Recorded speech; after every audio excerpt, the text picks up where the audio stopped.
Hello, my darling. Before we get into the video, I would like to mention that the recently added hype function actually works, so please consider me for one of your precious hypes. If you leave a comment telling me you hyped, I'll give you a heart. Thank you. And now I hope you enjoy the show. I miss being asleep. The silence that followed that admission was deafening. Your head slowly tilted to the right as you stared at the others. You've been lying on your back on one of the comfy sofas in the main circus dome. Now that you mention it, me too. Stuttered Gangle. It really isn't the first thing that comes to mind, but yeah, I can see that. Pomni commented. Ever since Kane revealed that he had been lying, manipulating and torturing, not just by accident but on purpose, it really dampened the mood. Especially after the fact that there was likely not going to be any way out of this mess. You had been meeting here daily for what was effectively group therapy. Even Jax attended and was oddly quiet. It was partially because everyone was being entertainingly miserable, but also because he had gotten really close to abstracting back there. The pressure was getting too much. Things had become too real.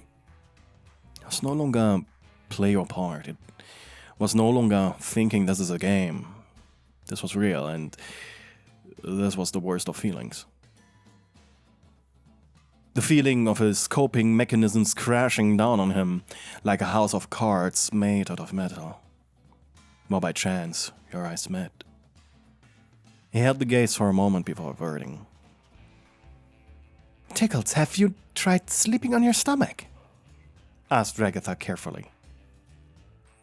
Stomach? Well, it helps me sometimes. It isn't, of course, actually sleeping, but it drowns out the noise and colors. Just make sure to actually have a soft pillow and not a polygon brick. You thought for a moment. That sounded a little too obvious, but in the best way possible. Yeah. I think I'll try that. Thanks. And then you finally asked. What do you mean with polygon brick? This caused both laughter as well as curious looks towards the ragdoll character. Inside the digital circus you had become, Tickles the Tickle Monster. You were a rainbow-colored plushie that was quite rounded, giving you a somewhat chubby humanoid appearance. You had a big mouth and wide eyes, and cat ears poking out of a collection of shoestring hair that was coming out of your head. You had big paws with cat beans and elephant stump legs that were covered in a red carpet-like fur, and a sausage-shaped knitted tail that ended in a balloon knot. Your body was also covered in various patches, giving you the oval appearance of a children's plushie that had been grafted together from other toys. You were soft and gentle and surprisingly strong. You could easily lift each of the characters. Pomni hated it, Zubel hated it, but Gangle and Ragatha were always available for one of your spine-cracking hugs. They were surprisingly grounding. Sleeping on your stomach. You muttered as you looked at your bed hours later. Since Kane played out his cards, it felt rare that you and the others didn't spend time together. Yet being alone in your room was still sacred, even though Kane didn't respect it anymore. And you honest to God tried it. You climbed onto your bed, a circular-shaped purple thing that just barely was big enough for you to fit on, and shoved your face into the pillow. And to your surprise, for a moment it actually worked. For a brief second you could imagine away all the overstimulation of the circus Your room, which was a polka dot covered rainbow nightmare, like a paintball gun, had just randomly been fired in your room until the walls and floors were fully covered in the most garish of colors. At least your furniture was angular and almost normal looking. You sighed into your pillow. Your shoulders relaxed. But even though this was better, the fact your new plush body was so soft, big, and the digital bed was too hard, too soft, too hot, too cold, all at the same time, somehow, and the fact that sleep in general was impossible, made this not good. Tolerable, but not good. At least it was better than running around, talking and thinking. Yeah. You allowed yourself to not think for a moment. Air left your equivalent of lungs until they were empty, until you inhaled again, slowing down. Your ears twitched at the click and instantly you were aware, sitting up in your bed, blanket covering your chest, even though there wasn't really anything but plush anatomy. Yo! Jax! You threw your pillow. Casually he caught it. You really think I have mastered the art of catching the pillow of an angry woman? Somehow that sentence made you blush. What are you doing here? He crossed his arms, showing off his copied key. Well, mostly just testing if this one works. He snickered. Knowing Jax, you caught the double meaning. Stop trying to bait me over the key. You know that I know saying mostly implies other intent when it comes from you. And that's why I like you tickled, straight to the point, and you indulge me. I really like that of you. And you indulge me. I really like that about you. What do you want, Jax? He didn't crack just yet. Making sure you're not abstracted. You blinked, slowly tilting your head to the left, then right. And then you asked straight up, why? Jax blinked. You have 5 seconds to drop the act and be honest before I scream for teeth, for face, and start the next neck-breaking, annoying adventure. Defensively, Jax raised both hands. Okay. He crossed his arms. I think I did something I never did before. I related to you. You blink perplexed. Related? The sleep thing! I think I can relate. And you couldn't wait until later to tell me that? He smirked, put both hands on his hips like the diva he was, and said, well, Tickles, if I had done that, I would have been considerate. And you know I don't do that. You deadpanned, frowned, sighed, all at the same time somehow. So yeah, that totally checked out. Is that all? He grabbed her shoulder and thought, well, I was thinking maybe you want company. You blinked and felt your heartbeat slightly faster as you didn't particularly hate the idea. Excuse me? You? Offering that? I'd imagine Gango. Maybe Ragatha. He went into thought. Wait, actually, Gango would be kinda hot. Having her wrap all around you and going, please don't wiggle around so much. You stopped the thought right then and there, as that sounded genuinely elating. And that's why I like you so much. You're the only one here brave enough to say weird beep like that. He thought for a moment and added, and the only one freak enough to directly flirt and not just wallow in pity, self-pity, and misery. You blinked, then lifted your blanket with your hand. If you wanted to beep, all you needed to do was ask, Bunny Boy. His lips perked up. Anything to not abstract. You huffed, and he nodded. Yeah. Anything to not abstract.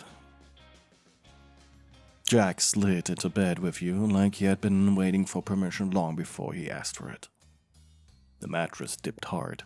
The blanket shifted up around both of you, and then he was pressed to your side. Not shy about it, not really. At first it was just head against your chest, his arm across your middle, but there was nothing innocent in the way he settled. He was fitting himself to you, testing how much of your softness he could get away with. You let him. Of course you let him. Your paw moved over his back, once slow, then again, and a second pass lingered, not soothing anymore, feeling. Jax made a quiet sound and rubbed his face into you harder, cheek dragging over your plush chest, body shifting just enough to press more of himself along you. He liked how soft you were. That much was obvious. So is this the part where you pretend this is about not abstracting? You murmured. His mouth twitched against you. It worked so far. You snorted, but your paw slid lower across his back, then up again with a little more pressure. And that got a better reaction out of him than the joke had. Good. Jax tilted his face up after that, his chin brushing you, his eyes half-lidded and already a little too knowing. Like he had come here hoping exactly this would happen, and was pleased you were not making him work harder for it. You're gonna keep petting me like that? Or are you gonna do something naughty? You stared at him, then smiled slowly. You're bold in bed, aren't you? Yeah, only because you have not thrown me out yet. He was right. And worse, you liked how right he was. So instead of answering, you took a fistful of him, pulled him up, and kissed him. Jax reacted instantly, like he had been leaning towards it the whole time anyway. His mouth opening against yours like a greedy little breath. His hand tightened at your waist as he shifted over you more fully. That was better. Much better. He kissed with a soft bite. Not rough, but eager.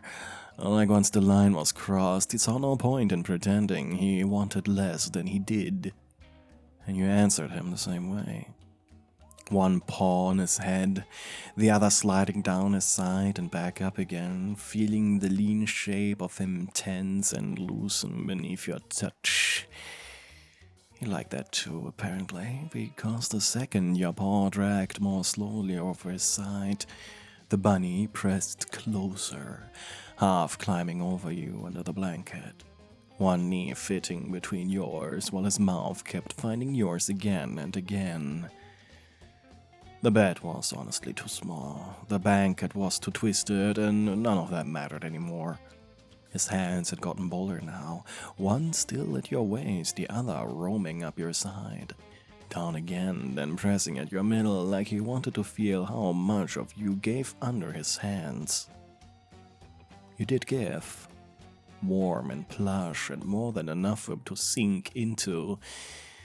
And the way he exhaled into your mouth when he realized that made your whole body heat up. There it is. You whispered between kisses. There one is. He muttered back, then kissed you again before you could answer. You let him, because frankly he was doing a very good job at shutting himself up. Jax rubbed against you in little, thoughtless motions now, the kind that only happened when someone had stopped pretending to be casual.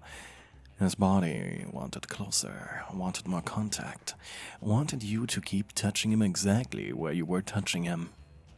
And you did. Your paw stayed on his head, holding, gently tugging once, just to see. And the sound he made at that was worth it immediately. His forehead dropped briefly against yours, breathing uneven. Then your lips touched again, deeper this time, more intent. The hand at your waist squeezing before sliding around your back and pulling you flush against him. That got a reaction out of you too. A small one, but enough for Jax to feel it. And once he felt it, he smiled right into the kiss. "Oh, thought so," he murmured.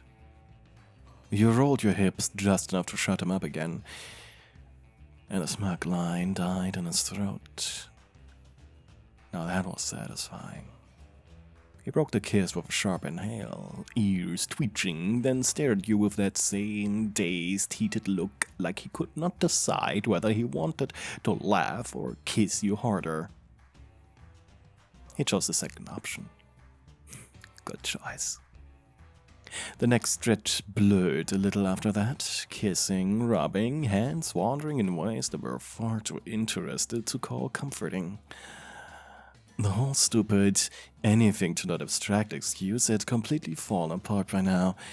Neither of you even bothered pretending otherwise. This was not grounding, this was desire, wanting. Jax wanted how soft and warm you were under him, wanted the way your paws moved over him with more confidence every second, wanted the way you kept meeting every teasing little push of his with one of your own.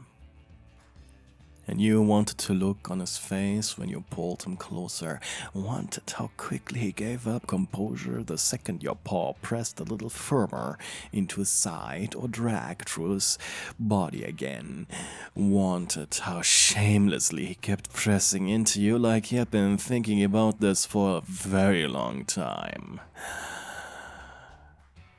And when you finally broke apart to breathe, his lips were damp, eyes blown wide open, and one of his hands was still spread over your middle like he had forgotten how to let go of you. "There," you said softly, a little smug yourself now. "Now I believe you came here for company." Jax laughed, once, breathless, then dipped down and bit the corner of your mouth with another quick kiss. "Shut up," he said, and settled right back in to keep making out with you like he had no intention of stopping any time soon. Good job! You reached the end of the video. This makes you part of an exclusive club. The secret password for April is peppermint. Put the secret message in your comment below to tell fellow members you watched the video until the very end. Also, since you reached the end of the video, I'd humbly request to please consider giving me one of your hypes. And while I cannot verify if you did, I will heart any comment that says you did. Lastly, before I say goodbye, I would like to shout out all of my lovely channel members whose generosity is truly humbling. Vin Lee, Yuri Helsing, Stuncat 1997, Sulking Brook, Fizz the Shark, Rosebar 12, The Don Dave, Silly Jeff, Talia May, Shamrock Sheep, Pasty Lab 881, Your Local Astronomy Freak, MFR 721, Crystal Hansen 7696, Obelia Typer, Mr. Pro 321YT, Anonymous Weep, Serene Cosmos, Slagger Crew, The Angry Boxman, Twilight Mia, Fang Wolf, and Gloria Morningstar, and especially Gloria Morningstar for supporting my highest tier of Gacha Darling Whale. You are awesome. All of you are. I couldn't do this without you. Thank you. Have a nice day. Goodbye.